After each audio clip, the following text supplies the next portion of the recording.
কিছুদিন আগে স্টিভ জবসের জীবনের সেরা স্ট্যানফোর্ড বিশ্ববিদ্যালয়ে বলা বক্তব্যটি বাংলা ভাষাতে তোমাদেরকে বলেছি। সেই ভিডিওটা যদি না দেখে থাকো তাহলে দেখে নাও। সেই বক্তব্যে স্টিভ জবস নিজের জীবনের কথা 3টি চ্যাপ্টারের মাধ্যমে বলে। প্রথম গল্পে এক সুতোয় বাধা নিয়ে, দ্বিতীয় অংশে প্রেম এবং হারানো সম্পর্কে, এবং সবশেষে মৃত্যুর কাছাকাছি যাওয়া নিয়ে বলে। একটি ছেলে যে কোনোদিন বিশ্ববিদ্যালয় পাশ না করে স্ট্যানফোর্ড বিশ্ববিদ্যালয়ে তার 50 বছরের জীবনকে মাত্র 15 মিনিটের বক্তব্যের মাধ্যমে তুলে ধরে।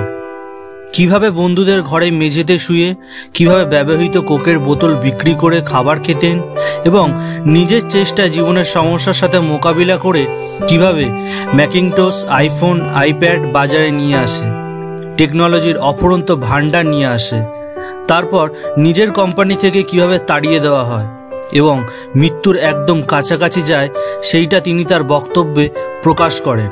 স্টিভ জবস 2011 সালের 5ই অক্টোবর 56 বছর বয়সে ক্যালিফোর্নিয়ায় নিজের ঘরে মৃত্যুবরণ করেন।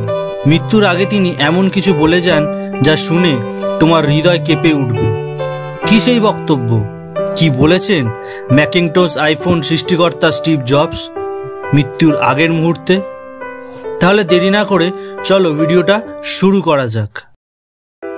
আমি ব্যবসায়িক জগতে সাফল্যের একদম শিখরে পৌঁছেছি, যা সবার কাছে, সবার চোখে আমার জীবনের সাফল্যের প্রতীক।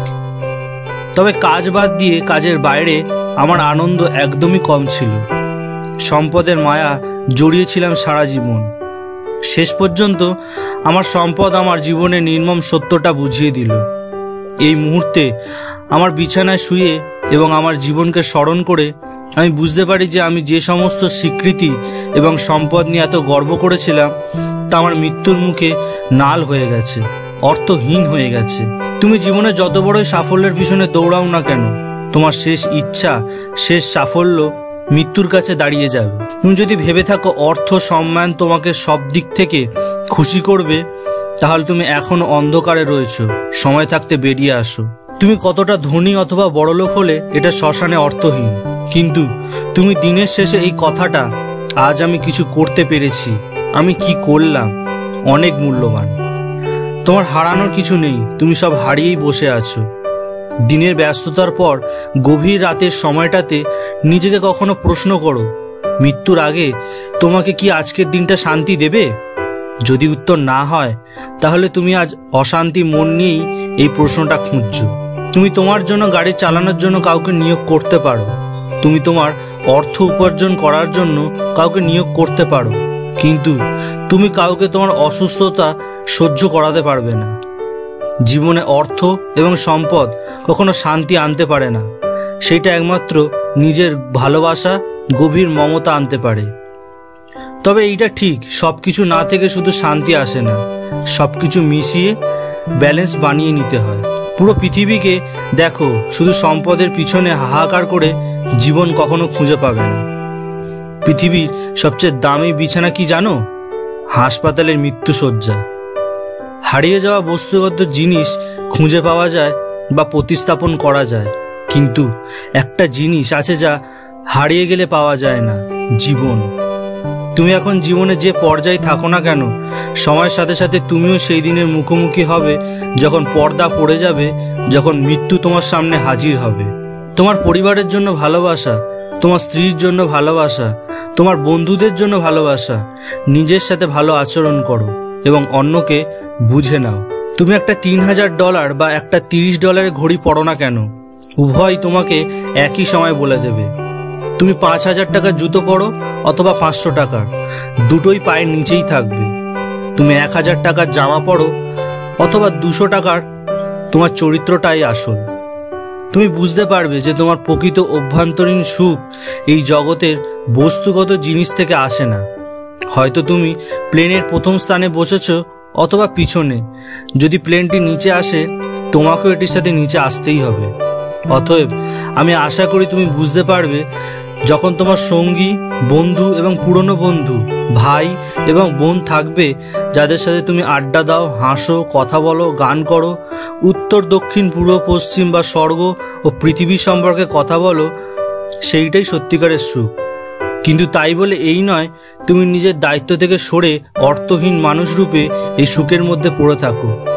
তোমার কাজ, তোমার সম্মান তোমাকে শান্তি দেবে, কিন্তু সারা জীবন এর পিছনে ছুটলে তুমি প্রকৃত সুখ থেকে বঞ্চিত হবে। তোমার সন্তানদের ধনী হতে শিক্ষিত করো না, তাদের সুখী হতে শিক্ষিত করো। তাই তারা যখন বড় হবে তখন তারা জিনিসের মূল্য জানবে, দাম নয়। তোমার খাবারকে তোমার ওষুধ হিসাবে খাও, অন্যথায় তোমাকে তোমার খাবার হিসেবে ওষুধ খেতে হবে। যে তোমাকে ভালোবাসে সে তোমার জন্য ছেড়ে যাবে না, কারণ হাল ছেড়ে দেওয়ার 100টি কারণ থাকলেও সে ধরে রাখার কারণ খুঁজে পাবে। একজন মানুষ এবং মানুষ হওয়ার মধ্যে একটা বড় পার্থক্য রয়েছে, যদিও মাত্র কয়েকজন এই সত্যিটাই বোঝে। তুমি যখন জন্মগ্রহণ করো তখন তোমাকে ভালোবাসা হয়, তুমি মরে গেলেও তোমাকে ভালোবাসা হবে। এর মধ্যেখানটা তোমাকে ম্যানেজ করতে হবে। এসেছো নগ্ন অবস্থা এবং যেতে হবে খালি হাতে, তাই সময়ের মূল্য দিতে শেখো, জীবনটাকে বুঝতে শেখো।